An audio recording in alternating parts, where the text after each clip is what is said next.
are then. Come on in. There you are. You haven't moved since I last saw you. Must be a reason for that. There he is. Oh.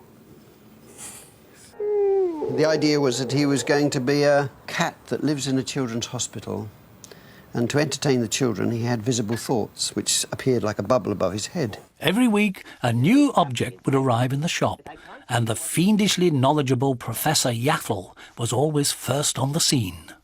He's got little holes through his toes, and I take this inch tin tack, which is an almost extinct form of ironmongery, and stick it through my thumb, and then he would stay out of balance a little bit. Mind you, his joints have got so rackety over the years, and then I would move him one frame at a time and go back, click, and then click, round, click.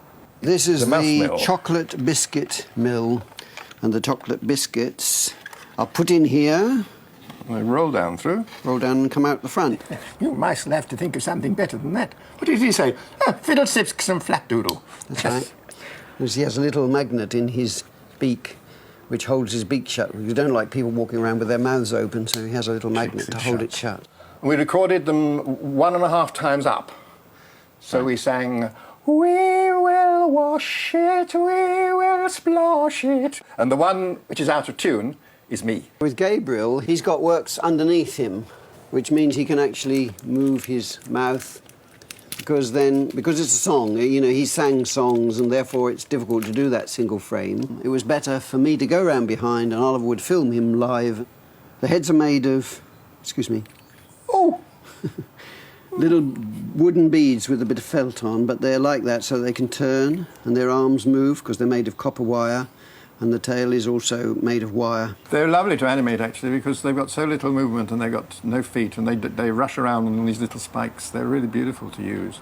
Each episode contained a song or a story within it, which often allowed Oliver to animate figures cut out from painted cardboard, the technique he'd used in Noggin the Nog, and again with Ivor the Engine.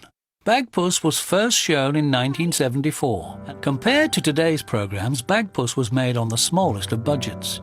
A stable doubled up as a studio, and even the shop front was really a window in Peter's house. These are the original photographs from the title sequence of Bagpuss, featuring Peter's daughter, Emily. There she is. Not changed much. Without the big budgets and staff of the larger animation studios, Oliver and Peter, working from an old barn and a stable, still managed to produce some of the BBC's most memorable programmes.